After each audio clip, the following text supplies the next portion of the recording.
National ইভেন্টের match 50 কয়েনের। তো আমি ফ্রান্স নেই ন্যাশনাল টিম, আর অপোনেন্ট পরে পর্তুগাল।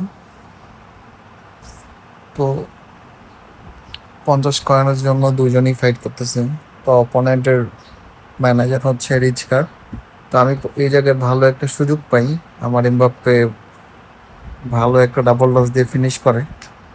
আসলে নতুন আপডেটের পর ফাবিও ক্যাপেলো যদিও অনেকটা নার্ভ করে দিছে, তারপরও মোটামুটি অনেকদিন পর গেমে ঢোকার কারণে হচ্ছে আমি একটু ভালো সার্ভিস পাইতেছি।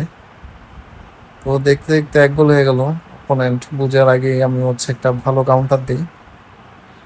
তো ম্যাচ এখন চলতেছে, অপোনেন্টও কাউন্টারে যায়, বাট ভুল পাস। যেহেতু এখন হচ্ছে নতুন অনেক রুলস বের করছে, তো স্মার্ট অ্যাসিস্ট যদি অফ, তো অপোনেন্ট ভালো লং থ্রো দিতে চেয়েছিল, বাট হয় নাই। তো এই জায়গায় ভালো একটা থ্রো পাস করে আমার ডেম্বেলে খুব ইজিলি তার ডিফেন্ডারকে ভেঙে দেয়, ভালো একটা রান মেক করে আর শুট করে গোল করে দিই।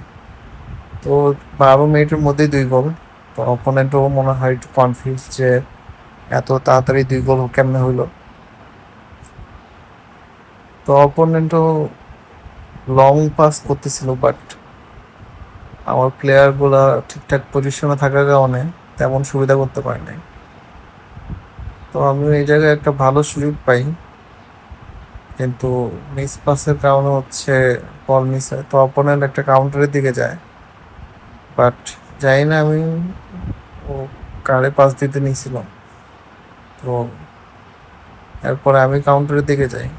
তো আমি এই জায়গায় কানতে দিয়ে একটা ভালো রান মেক করি। পরে আমার ডেম্বেলে পায়, যদিও শুট নেওয়ার সময় স্কিল দিতে ভুলে গেছি। তো অপোনেন্ট এই জায়গায় একটা ভালো পাস দেয়, বাট আমি আমার জিকে রে কল করি, যে কারণে হচ্ছে আমার জিকে বলটা ক্লিয়ার করে দেয়। তো অপোনেন্ট আবার একটা কাউন্টারে যাওয়ার চেষ্টা করে, বাট মিস করে। পরে আমি কাউন্টারের দিকে যাই।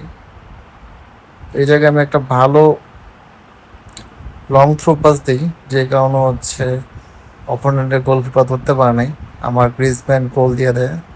আর এরপরেই হচ্ছে আমার অপোনেন্ট ম্যাচ থেকে বের হয়ে যায়। আসলে পুরো ম্যাচে আমার প্লেয়ারগুলো দুর্দান্ত খেলতেছিল, যে কারণে হচ্ছে অপোনেন্ট বের হয়ে যায়। তো এটাই ছিল আজকের ম্যাচ।